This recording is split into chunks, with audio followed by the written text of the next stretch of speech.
परिचय। अर्जुन और उसके पिता गर्मियों के लिए वस्त्र खरीदने निकले हैं। वे दोनों ऐसे वस्त्र ढूंढ रहे हैं जो शीतल, आरामदायक, हल्के और रखरखाव से मुक्त हों। अर्जुन ने एक सूती शर्ट चुनी। पिता को वह पसंद नहीं आई क्योंकि यह भारी थी और यह आसानी से सिकुड़ जाती है। तब अर्जुन ने एक सिंथेटिक शर्ट चुनी जो हल्की थी और यह सिकुड़ती नहीं थी। उसके पिता ने इसे भी नापसंद कर दिया क्योंकि यह नमी को अच्छे से सोखती नहीं है। अंततः 2 लंबे घंटों के बाद उन्हें वह शर्ट मिल गई जो मिले जुले कपड़े की बनी थी और उसमें वो सभी विशेषताएं थीं जो वो ढूंढ रहे थे। इस पाठ में हम रेशे और कपड़े के बारे में जानेंगे। आओ सीखें। वस्त्रों का महत्व बताना, रेशे को परिभाषित करना, प्राकृतिक और कृत्रिम रेशे में विभेद करना, कपड़े की बुनाई, रंगाई, डिजाइन और सिलाई के बारे में बताना।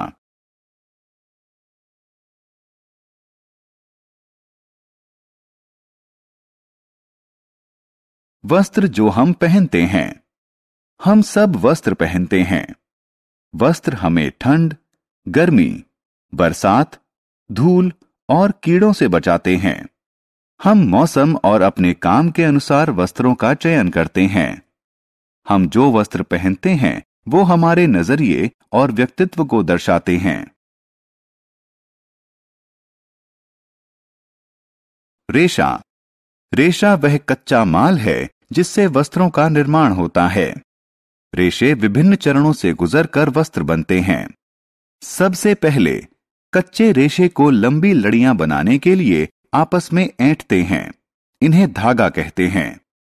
कपड़ा बनाने के लिए धागे की कताई बुनाई की जाती है।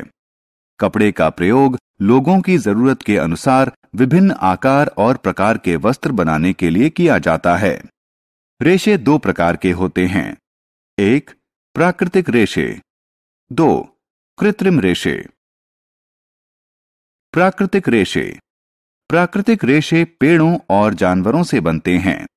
सूत, ऊन और रेशम कुछ प्राकृतिक तंतु हैं। सूत पेड़ों से प्राप्त होता है। ऊन भेड़, बकरी और ऊंट से प्राप्त होता है। रेशम रेशम के कीड़े से प्राप्त होता है।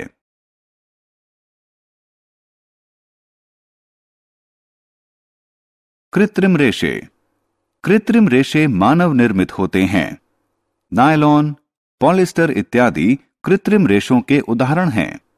कृत्रिम रेशों से बने कपड़े सस्ते होते हैं, जल्दी सूखते हैं और सिकुड़ते नहीं हैं। आमतौर पर मजबूत और मुलायम कपड़ा बनाने के लिए कृत्रिम रेशों को प्राकृतिक रेशों के साथ मिला दिया जाता है।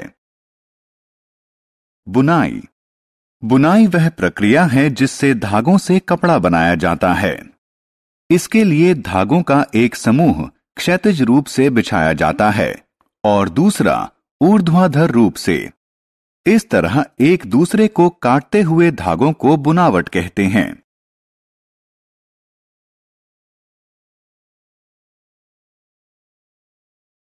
परिष्करण। वह प्रक्रिया जिससे कपड़े की दिखावट और उपयोगिता में सुधार हो उसे परिष्करण कहते हैं। कपड़ों को दिए जाने वाले कुछ महत्वपूर्ण परिष्करण हैं। ब्रशिंग। ब्रश करने की प्रक्रिया से छोटे और ढीले तंतु कपड़े से निकल जाते हैं। कैलेंडरिंग। कैलेंडरिंग की प्रक्रिया से कपड़े की मुलायमियत और चमक बढ़ती है। ब्लीचिंग। ब्लीचिंग की प्रक्रिया से कच्चे कपड़े का प्राकृतिक रंग छूट जाता है।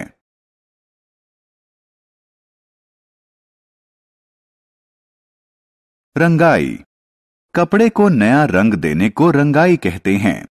एक कपड़े को रंगने के लिए पहले गर्म पानी में रंग और नमक का घोल तैयार किया जाता है।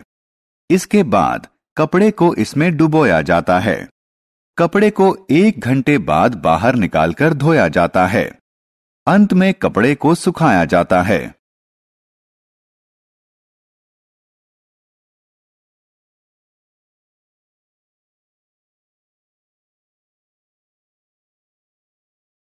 डिजाइनिंग।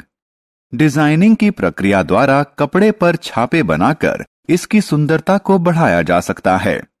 कपड़े को इनकी सहायता से डिजाइन किया जा सकता है। स्याही, रंग या कढ़ाई, पत्थर, सजावटी दाने या क्रिस्टल, लेस या जरी।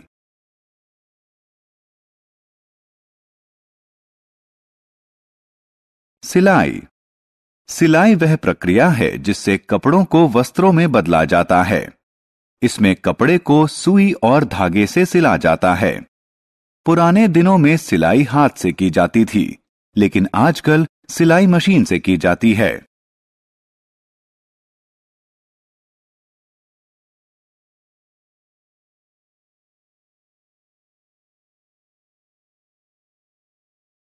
हमने क्या चर्चा की? वस्त्र हमें ठंड, गर्मी, बरसात, धूल और कीड़ों से बचाते हैं। रेशा वह कच्चा पदार्थ होता है जिसका प्रयोग कपड़ा बनाने के लिए किया जाता है।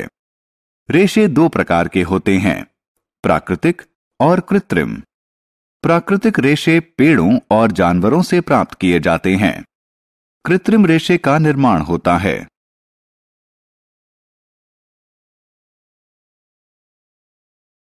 कपड़े का निर्माण एक जोड़ी धागों को आपस में एक दूसरे के समकोण पर बुनकर किया जाता है। कपड़े के परिष्करण में 3 प्रक्रिया शामिल होती है, ब्रशिंग, कैलेंडरिंग और ब्लीचिंग।